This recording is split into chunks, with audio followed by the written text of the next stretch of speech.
Hello students, আজকে আমি যে বিষয়টি নিয়ে এসেছি সেটি কিন্তু বেশ ইন্টারেস্টিং বিষয়।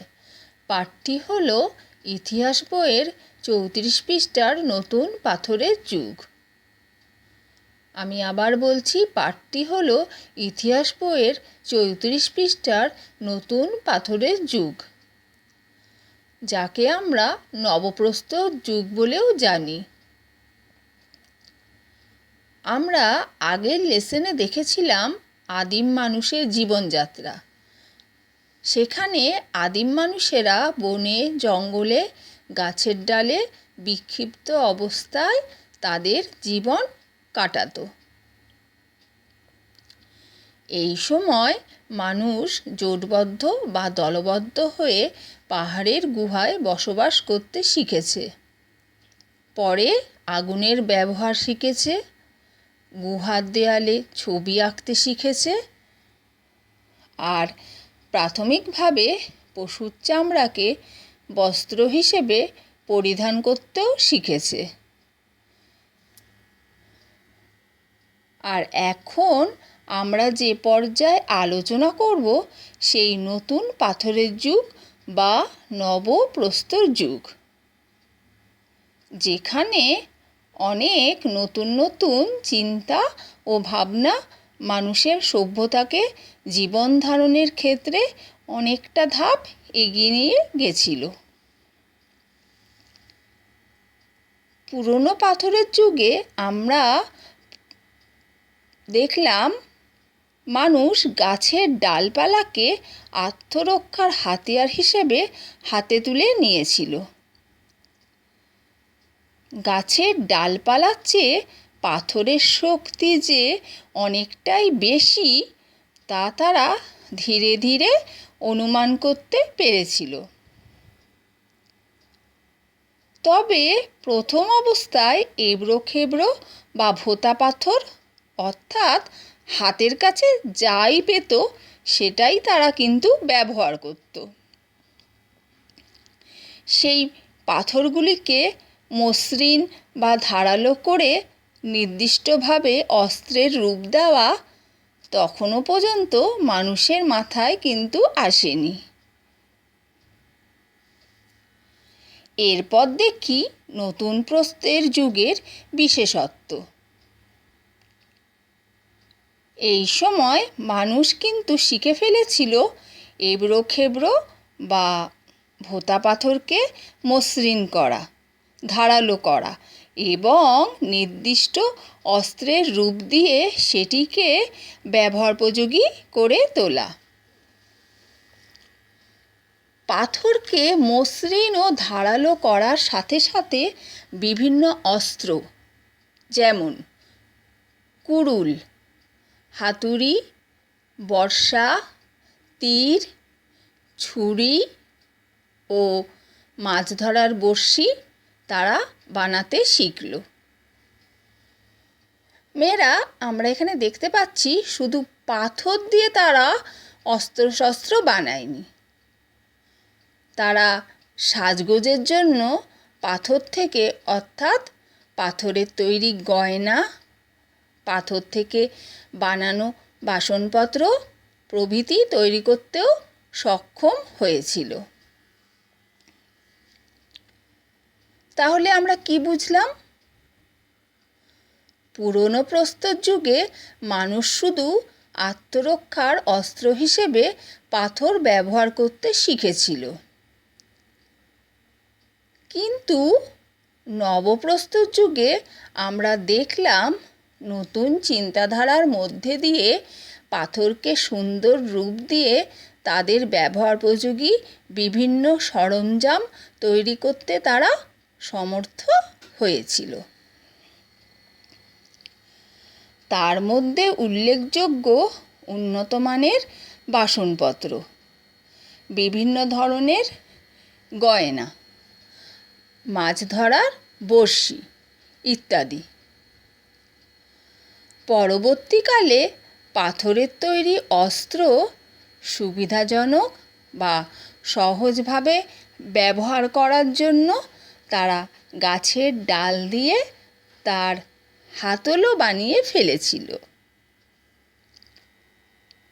এর থেকে বোঝা যায় যে জীবনযাত্রার প্রতি পদক্ষেপে তাদের মস্তিষ্কের ক্রমবর্ধমানভাবে অর্থাৎ ধীরে ধীরে বিকাশ ঘটছিল।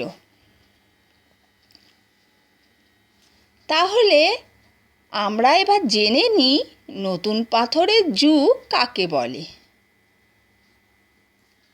সেটি হলো পাথরের অস্ত্রের আধুনিকীকরণ এবং তাকে বেশি কার্যকরী করে তোলার যুগটাকে বলা হয়ে থাকে নতুন পাথরের যুগ বা নব্যপ্রস্তর যুগ। আমি আরেকবার বলছি, পাথরের অস্ত্রের আধুনিকীকরণ এবং তাকে বেশি কার্যকরী করে তোলার যুগটাকে বলা হয়ে থাকে নতুন পাথরের যুগ বা নব্যপ্রস্তর যুগ। এই নতুন পাথরের যুগে বা নব্যপ্রস্তর যুগে উন্নত মানের ধারালো এবং তীক্ষ্ণতা সম্পন্ন অস্ত্র তৈরিতে শিকারের কাজে যথেষ্ট সহায়ক হয়ে উঠেছিল মানুষের কাছে। অবশ্য এই সময় মানুষ এইসব অস্ত্র পশু শিকার করা ছাড়াও অন্যান্য প্রয়োজনীয় কাজেও তারা ব্যবহার করতে লাগলো। গাছপালা ও জঞ্জাল সাফ করার কাজে এই ধারালো অস্ত্র খুবই কাজে আসতো, যার ফলে গাছপালা কেটে জঙ্গল সাফ করে বসতি বানাতে তারা সমর্থ হয়েছিল। দেখো মেয়েরা, এখানে যে আদিম মানুষ তারা পাহাড়ের গুহা থেকে বেরিয়ে গাছপালা থেকে কাঠ কেটে বাড়ি বানিয়ে নিজ নিজ পরিবারের সাথে বসতি শুরু করলো। এমনকি আমরা এটাও জানলাম আগাছা বা জঞ্জাল সাফ করে তারা পরিষ্কার পরিচ্ছন্নভাবে সুন্দরভাবে বা পরিপাটিভাবে বসবাস করতে আরম্ভ করলো। সুতরাং এখানে লক্ষ্য করলাম আদিম মানুষ সেই আদিম স্বভাব কাটিয়ে উঠে অনেকটাই উন্নততর চিন্তার বিকাশ তাদের মধ্যে ঘটেছিল বা উন্মোচিত হয়েছিল। শুধু তাই নয়, এই নতুন প্রস্তর যুগে আদিম মানুষ নিজস্ব বুদ্ধি খাটিয়ে সেই পাথরকে সুন্দরভাবে কেটে ও গাছের ডালের সাহায্যে তারা তীর-ধনুক বানাতেও সক্ষম হয়েছিল। আর এই তীর-ধনুকের সাহায্যে তারা অনেক দূর থেকে পাখি বা অন্যান্য জীবজন্তু শিকার করতেও পারত। এছাড়াও বর্শা দিয়ে নদী বা কোনো জলাশয় থেকে তারা মাছও শিকার করত। তবে এত সবের মধ্যেও এই নতুন প্রস্তর যুগে সবথেকে আশ্চর্যের ব্যাপার ছিল ডাঙায় বসে জলে ভাসার ভাবনা। ও সেই ভাবনা মানুষের মস্তিষ্ককে নাড়া দিয়েছিল। তারই তাগিদে একটা সময় তারা কাঠ থেকে নৌকাও বানিয়ে ফেলেছিল। আর এই নৌকা বানাতে পাথরের তৈরি কুড়ুলি ছিল প্রধান হাতিয়ার। আর এটি বানাতে তারা তাদের দরকার মতো বা প্রয়োজন মতো হাতুড়ি, বর্শা ও কোদালের ব্যবহার কাজে লাগিয়েছিল। অনেক জায়গায় দেখা গেছে পশুর হাড় দিয়েও তারা অস্ত্র বানিয়ে ফেলেছিল। প্রত্নতাত্ত্বিক খনন কার্যে এইসব অস্ত্রের হদিশ পাওয়া গেছে, যদিও সেই অস্ত্রগুলি ছিল হালকা ধরনের।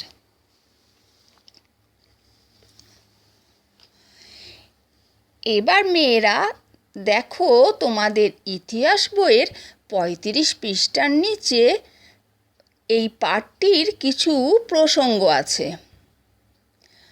আমরা এই বিষয়ে জেনে নিই। 1 নম্বর, নতুন পাথরের যুগের সূচনা হয়েছিল আজ থেকে প্রায় 10,000 বছর আগে। 2 নম্বর, ঠিক কোথাকার মানুষ নতুন পাথরের যুগে প্রথম হাতিয়ার ব্যবহার করেছিল তা সঠিকভাবে জানা না গেলেও অনেকের ধারণা দক্ষিণ পশ্চিম এশিয়ার মানুষেরাই এই নতুন পাথরের যুগের হাতিয়ার প্রথম ব্যবহার করেছিল।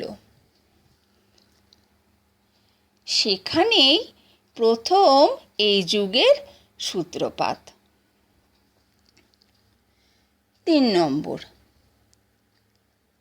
পাথরের পাশাপাশি নতুন পাথরের যুগে মানুষ অস্ত্র বানাতে পশুর হাড়ও কাজে লাগিয়েছিল, আর এটি প্রমাণও মিলেছে। যদিও পশুর হাড়ের অস্ত্র খুব একটা শক্তিশালী ছিল না, হালকা ধরনের ছিল, কিন্তু তবুও তারা ব্যবহার করত। 4 নম্বর, অস্ত্র হাতিয়ার ছাড়াও পাথর দিয়ে উন্নত ধরনের থালা, বাটি ও অন্যান্য প্রয়োজনীয় পাত্রও নতুন পাথরের যুগে মানুষ বানিয়েছিল। 5 নম্বর, সবচেয়ে আশ্চর্যের ব্যাপার, জলে ভাসার জন্যে পাথরের কুড়ুল, হাতুড়ি ও বর্শা কাজে লাগিয়েছিল। তারা কাঠের নৌকাও বানিয়েছিল। এবার মেয়েরা আমরা চলে আসি 36 পাতায়, আর সেখানে উপরের অংশে রয়েছে জেনে রাখো।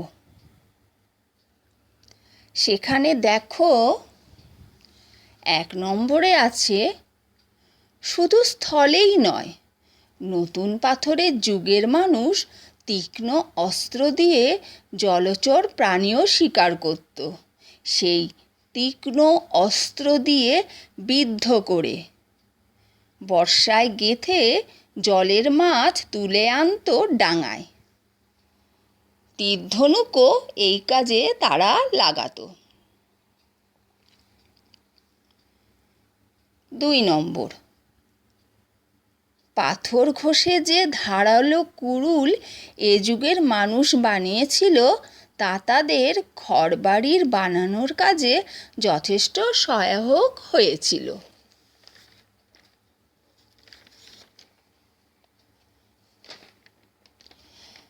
3 নম্বর, বীজ থেকে গাছ হয়। এই তথ্যটা একদিন এ যুগের মানুষই জেনেছিল প্রকৃতি পর্যবেক্ষণের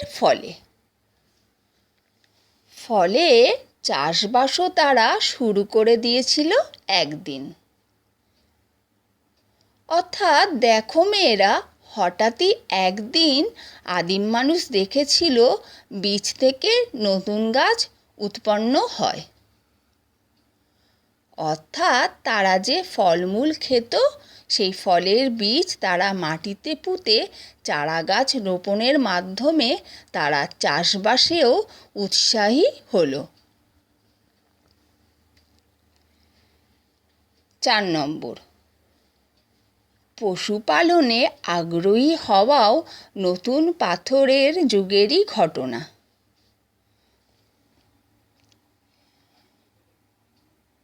এখানে দেখো, আগে যেমন আমরা দেখেছি যে আদিম মানুষেরা পশু পাখিকে তারা জ্যান্ত অবস্থায় মেরে তাকে খাদ্য হিসেবে ব্যবহার করত।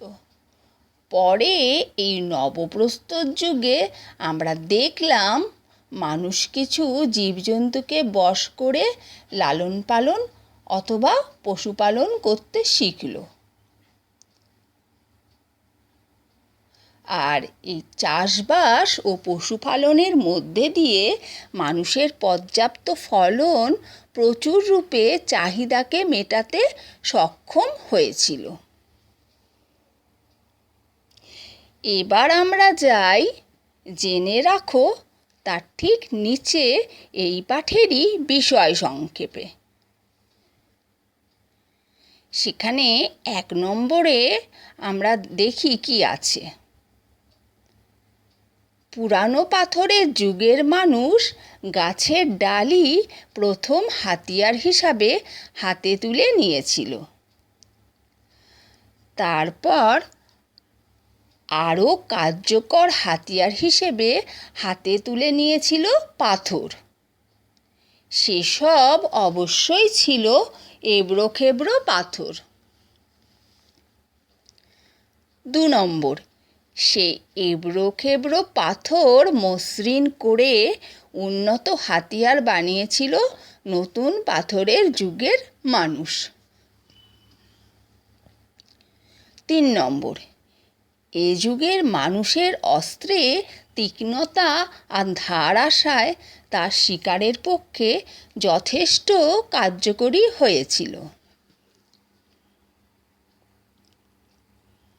4 নম্বর, এই সমস্ত অস্ত্র দিয়ে শিকার ছাড়াও সে যুগের মানুষ গাছ কাটত, জঙ্গল সাফ করত ও ঘরবাড়ি বানাতো। আর নৌকাও বানিয়েছিল আদিম মানুষেরা। 5 নম্বর, তীর-ধনুক দিয়ে দূর থেকে পাখি শিকার ও অন্যান্য পশু শিকারও নতুন প্রস্তর যুগের মানুষ করত। 6 নম্বর, অস্ত্র বানানোর কাজে পশুর হাড়ও তারা ব্যবহার করেছিল। 7 নম্বর, নতুন পাথরের যুগের মানুষ কিছু গয়নাও বানিয়েছিল পাথর দিয়ে।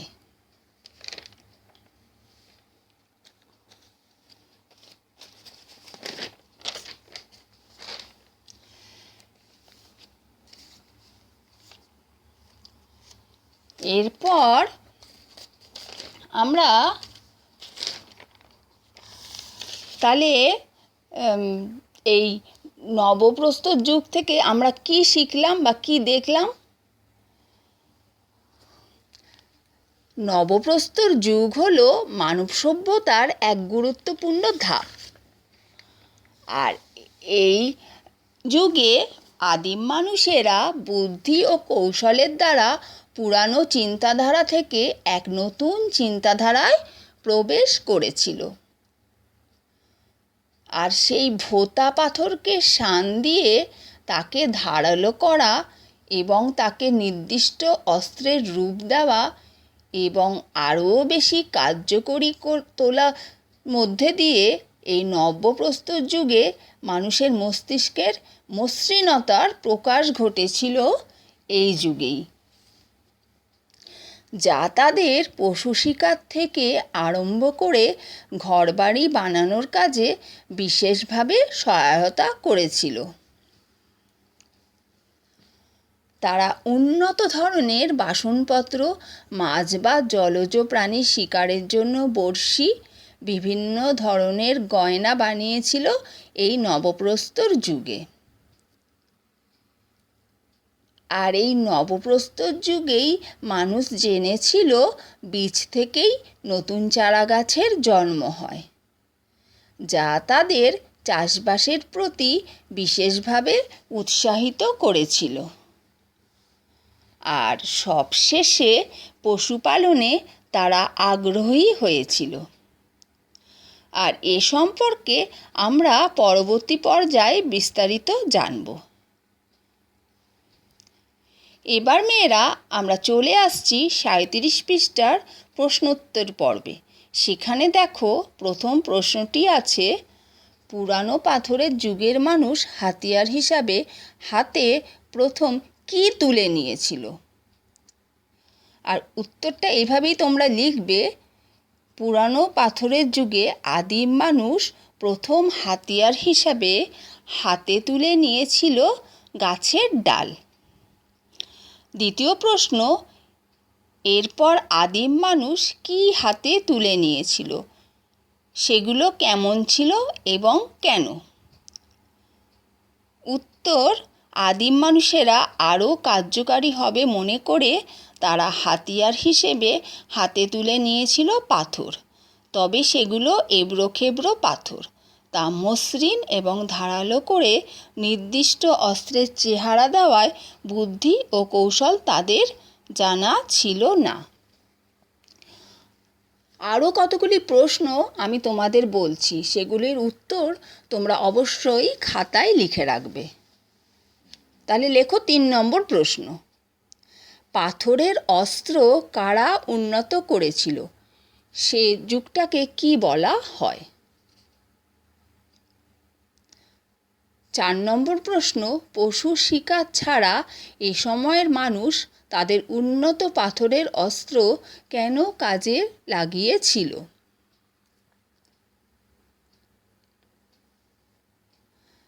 5 নম্বর প্রশ্ন, এসব অস্ত্রগুলো পূর্ণাঙ্গ করতে এ সময়ের মানুষ কি করেছিল? 6 নম্বর প্রশ্ন, পাথরের তীর ধনুক দিয়ে তারা কি করত? 7 নম্বর প্রশ্ন, পাথরের কোন অস্ত্র নতুন পাথরের যুগের প্রধান অস্ত্র ছিল? 8 নম্বর প্রশ্ন, এ সময়ের মানুষ পাথর ছাড়া অস্ত্র বানাতে আর কি ব্যবহার করত? এছাড়াও তোমাদের বইতে আরও যেসব প্রশ্ন আছে, শূন্যস্থান পূরণ আছে, সেগুলি অবশ্যই তোমরা অনুশীলন করবে। আজ তাহলে এই পর্যন্ত থাক। সবাই সুস্থ থেকো এবং ভালো থেকো। Thank you.